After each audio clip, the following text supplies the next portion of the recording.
Good morning, good afternoon, good evening. I welcome every one of you to my channel. Welcome to Higher Academy. Today we are going to focus on a question from HEMA 202, which is the same thing as J2210. Find the Jacobian of polar coordinate transform. We are having here as x is a function of r and theta, which is equals to r sine theta, and y is a function of r and theta there, which is equals to r cos theta. So now what we are going to do now, without wasting much time, is to going into the solution. We should dive into the solution. So one of the things I will tell you is that in Jacobian matrix, what you do is that firstly you find the partial derivative. You find the partial derivative, then the following is that after you find the partial derivative, you take into the matrix form. Then after the matrix form, then you find the determinant. Then after the determinant, you find the absolute value, which is the same thing as the magnitude. So which I'm going to do now.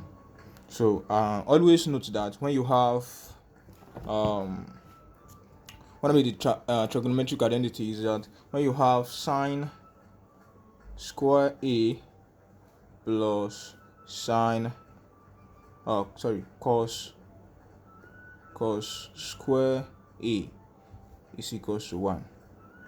You may also have it as cos square a plus sine square a, which will give you 1. Look at it there. So sine square a plus cos square a is equals to 1, or cos square a plus sine square a is equals to 1. Maybe it's cos square that first, the sine square that came first, or cos square that came first. And either that sine square came second or cos square came second. Once it's just you're having it in this form, it must be equals to 1. You must note that. Let me put that as note. So now let's dive into the real solution of today's work. First thing we are going to do is that let's write out the parameters given. We have x as a function of r, comma theta is equals to r sine theta. Then we also have y r, comma theta is equals to this. So I just put this as this is a sign for and. So we have that one. So now what we are going to do is that we are going to differentiate this x with respect to r, and then this x again with respect to theta, and we are going to differentiate y with respect to r, and we are going to differentiate y again with respect to theta. So let's go ahead and do that now. So we are find partial x over partial r, and partial over partial theta. So we are finding partial x over partial r, and the partial x over partial theta. And we are here also we are going to find here, and we are going to find here we have partial y over partial theta over partial r, and the partial y over partial theta. So this is what I'm going to do. As we do it here, we are going to do it also. So what are we going to do now? So we have partial x over partial r. So we are differentiating. You have differentiating x with respect to r. So our target is on r here. So we are targeting r here. So what are we doing? So since we are targeting r, there's nothing like r inside sine. This is not sine r, this is sine theta. So we take it as constant. So we are going to write sine theta because it's not mentioned. It's just our focus in r. So when we differentiate r, normal differentiation, when you differentiate r with respect to itself, that is r here, when you differentiate it gives you 1. I think you should know the reason why it's like that. You should know the reason why we differentiate this r here, it should be 1. And if you don't know, you can drop in the comment section that I should explain it for you. But when you have only with single without like the power of one, everything in this life is actually raised to power one.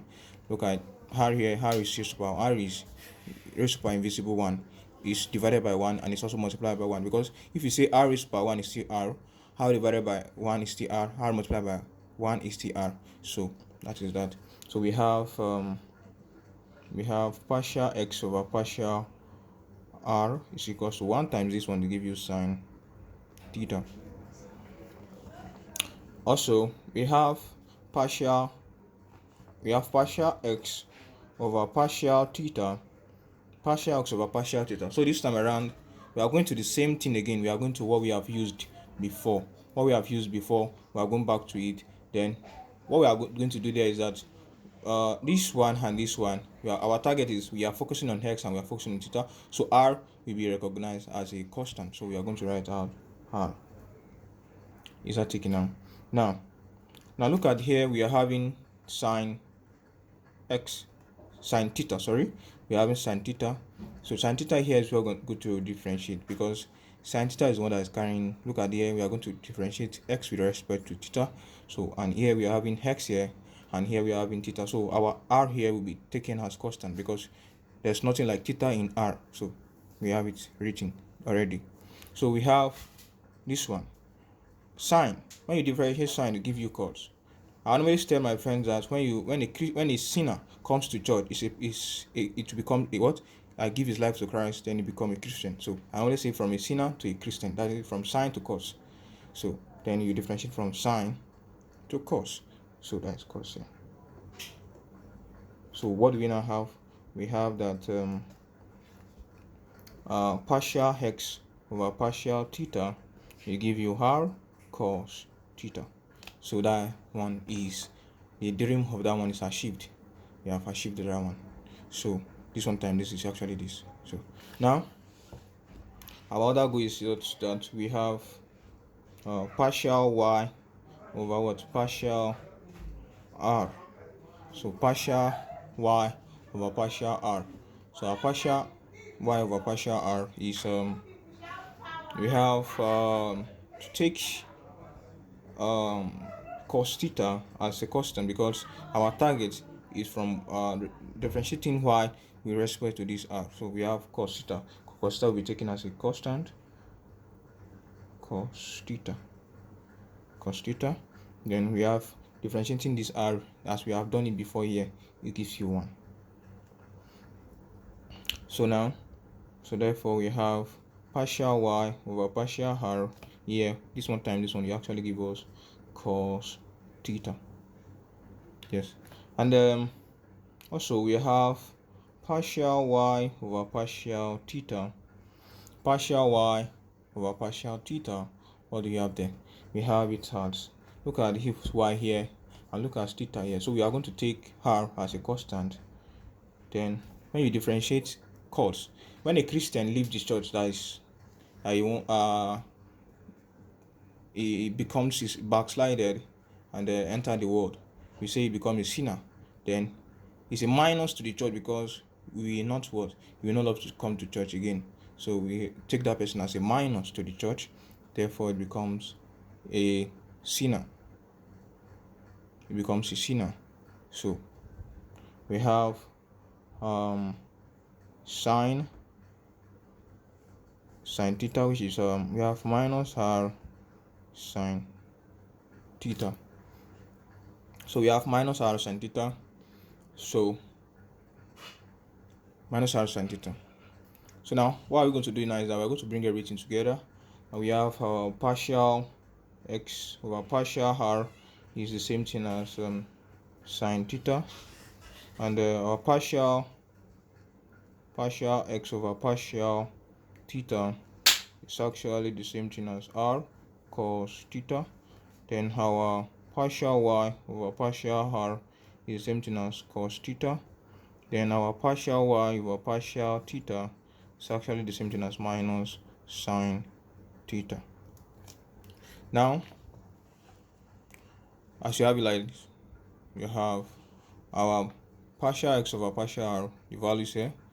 The partial x over partial theta the value is here. The partial y over partial r, the value is here. And the partial y over partial theta, we obtain the value to be here. Now what we are going to do is that we are going to take into matrix form. Matrix form, that is, I'll put J here, J, then I will have, so the first row here will represent x, the second row will represent y. If they are in 3 coordinate, the fourth row will represent z. So we have partial x over partial r, and the partial x over partial theta, and the other one partial y over partial r, partial y over partial theta, partial x over partial r, partial x over partial theta, partial y over partial theta. So therefore you have all this value given here. So we have this one, partial x over partial r is actually sine theta. So then we have partial x over partial theta, that is the same thing as r cos theta. Then the partial y over partial r is cos theta. Then this one, partial y over partial theta, is the same thing as r sine theta. So now what are we going to do now? What we have to do is this. So to find the determinant, what we're going to do is that we are going to so J will be now be, we are also multiply this one and this one, that is this and this together, then multiply this one together. So now we have this time this. Now if you look at it, look, it's sine here and this is sine here. So if sine multiplied by sine, it give you sine squared. So we have minus r sine square theta. In matrix, when you multiply this one, you must put minus, because like this is plus and this is minus. Like in your Bodmans, we have brackets, we have operation, we have division, we have multiplication, we have addition and subtraction. So addition, subtraction. So this one is, everything in the first place is taken as positive, though the reason why we are having negative is because of the negative that is here. So now because of this minus, we are going to have minus, you understand? Then this one times this one, so we have r, this is cos and cos, so cos square theta. Then if you look at this place, you see that there's things of common. This is minus r, this is minus r is common, so we factorize it out. Then we have minus r sine square theta plus cos square theta. Look at this one. So we have this one sine this one square theta plus cos square theta, as we have it here. Now if you look at what I said here, I said when you have sine a or anything in this form, a can be anything. So here we have it as what? We have it as 1. So everything in this place we have what? We take it as 1. So here is taken as what? It's taken as 1. So everything here inside this place is taken as 1. So we have our j now. We have our j now is the same thing as minus r. So minus r, but the absolute value, which is the magnitude now, so the absolute value of r to be minus r to be positive. So therefore we have come to the end of this question. So you can see how sweet it is. God bless you, and stay tuned. Please share, like, subscribe and follow, and God bless you.